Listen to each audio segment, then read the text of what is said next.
Hi everybody, I'm Jeff Dorsey, the big dog, along with my good buddy Reggie Coleman. You know, this week we lost a legend in Chuck Berry. Died at the age of 90 in St. Louis area in St. Charles. Berry was influential in a lot of rock and rollers' history. You go back to Mick Jagger and Paul McCartney and people like that. He had something to do with the folks who were involved in rock and roll years ago, and continues to have an influence on a lot of the younger people as well. We thought we'd talk a little bit about one day where Reggie and I had the opportunity to run into Chuck Berry. We didn't plan it, but it worked out that way. Reggie, a few weeks earlier than our trip to St. Louis, had a chance to talk to Bob Hyland, who was the general manager of KMOX, who invited both of us, well, he actually invited Reggie, who invited me, to come down and visit with Bob Hyland.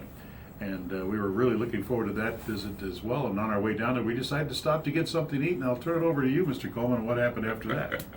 We stopped off at a place called the Southern Air, which used to be right off of the exit there, 4061 into Wentzville. And the Southern Air was a long-time restaurant in Wentzville. And I knew that Chuck Berry had bought the place. And so we pull up. And Jeff says to me, he's probably not there. And I said, I think he is. I said, that's his car sitting over there in the corner. And so we walk in, very attractive hostess finds us a place to sit down. And as we sit down, we look up, and coming out of the kitchen with an apron on is Chuck Berry. And we're both like, are you kidding me, Chuck Berry with an apron? So he starts going around to each table to greet every patron who came through the door, and he makes his way over to us. And of course, our first question was, Mr. Berry, why are you wearing an apron?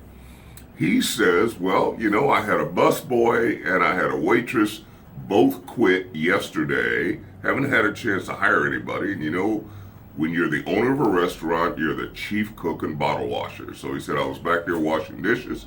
I'd heard that some people had come in. I thought I'd come in and say hello to some folks. And then he started asking where we were from. Well, then we talk about being from Quincy, Illinois. And what we do. And we were in radio. Well, then he got excited. Yeah. Actually, the first question that was asked was by Reggie, like, why are you in an apron?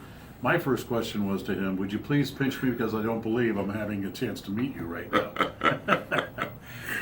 Well, we had a lot of fun with that day, really. Yeah, we did, because we ended up spending, 25, 30 minutes with him and talked about his life and talked about what it was like to be in radio and all the hits that he had. And he told us that the busiest time of year for him was state fair season. So it was coming up for him, you know, because August and September in a lot of states they have state fairs. They love to have people like Chubby Checker and Chuck Berry and people like that play. And so he said, you know, that's my money-making time. I got to hire that busboy till I can get on the road. Yeah. And few people realize Chuck Berry actually played in Quincy a few times, too. I've been told that. I don't know the exact particulars of it, but he made a few concert appearances here in his early days. So that's kind of interesting. I'm sure maybe some people can tell us more when they see this, actually. Have more details than I have on that, but that'd be kind of cool too to have been able to see him in concert as well. But that was just the beginning of the day as we left, saying thank you to the father of rock and roll, basically, Chuck Berry. We went on down to meet Bob Hyland, who, as we were talking to him, invited a special guest to join us that day too. He said, you boys are from Quincy, Illinois? Yeah. That WTAD?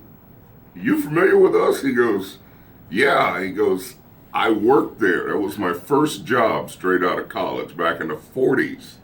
So we get to talking about being a longtime Cardinal station. And the college was Quincy College at the time. That's right. That's right. Quincy College. His father was the doctor for the football team back in those days. Mm-hmm. And he said he in his first job he was making, I think he said, $15 a week. And his dad had to subsidize that because even in the 40s, that wasn't a whole lot of money. But anyway, he said, we were talking about being a Cardinal station, long-time Cardinal station. He said, well, you boys ever met Jack Buck? And Dorsey goes, well, I've seen him in a couple Cardinal caravans. I've talked to him on the phone. So he picks up the phone off his desk, presses a button, tells the guy that's recording Jack Buck, along with Whitey Herzog, tell Jack to come to my office when he gets done.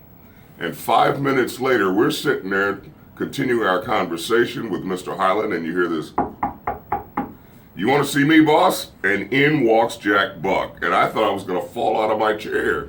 The Jack Buck. Pinched twice in one day. You don't get those opportunities very often in life. First of all, you get the legendary Chuck Berry and then the legendary Jack Buck in the same day. So it was quite a trip, and we thought we'd share the moment with everybody out there. And this happened, what, 19... Believe it or not, it's almost 30 years ago. It was 1988. I'm surprised both of us can remember it. Yeah. And to cap off the day, Mr. Highland gave us 2 tickets to the ball game that night. Right behind That's first right. base. we went down to see the Cardinals, and we were, what, second row behind? Right behind first base. Yeah. Unbelievable day. So it was a great trip, and we thought we'd share that moment with everybody out there.